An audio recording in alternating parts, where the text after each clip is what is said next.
આજે હું મારા સપનાઓ, મારી આઝાદી અને મારા ભારત વિશે 2 શબ્દો બોલવા માંગુ છું.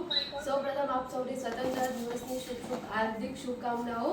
આજે આપણે અહીંયા માત્ર સ્વતંત્રતા દિવસની ઉજવણી કરવા માટે ભેગા નથી થયા, પરંતુ આપણે આપણા જીવનમાં જે સ્વતંત્રતા જીવી રહ્યા છીએ એની કિંમત સમજવા માટે પણ ભેગા થયા છીએ.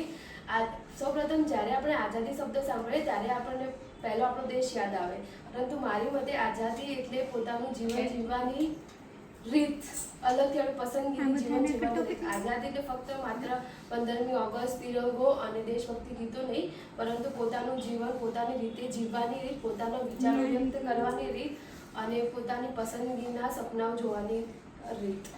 આજે હું એક સામાન્ય વ્યક્તિ તરીકે મારા જીવનમાં આગળ વધવા માટે મહેનત કરી રહી છું. કદાચ મારા સપનાઓ નાના કે મોટા હોઈ શકે, પરંતુ તેને જે વિચારવાની તક મને જે આ દેશ આપે છે એ દેશને હું એના બદલ આભારી છું. આપણે ભલે સરહદ ઉપર લડવા ન જઈ શકીએ, પરંતુ આપણે જ્યાં છીએ ત્યાં ઈમાનદારીથી કામ કરીએ એ પણ એક દેશ સેવા છે. એક કર્મચારી તરીકે ઈમાનદારીથી કામ કરવું, એક વ્યક્તિ તરીકે બીજા વ્યક્તિનું સન્માન કરવું અને એક નાગરિક તરીકે દેશ પ્રત્યે વફાદારી રાખવી. અંતે હું આટલું કહીશ કે સ્વતંત્રતા એ ઉજવણી નથી, તેને જીવવાની પણ છે અને આપણે જ્યાં છીએ ત્યાં વફાદારી અને ઈમાનદારીથી કામ કરીએ. જય હિન્દ, જય ભારત.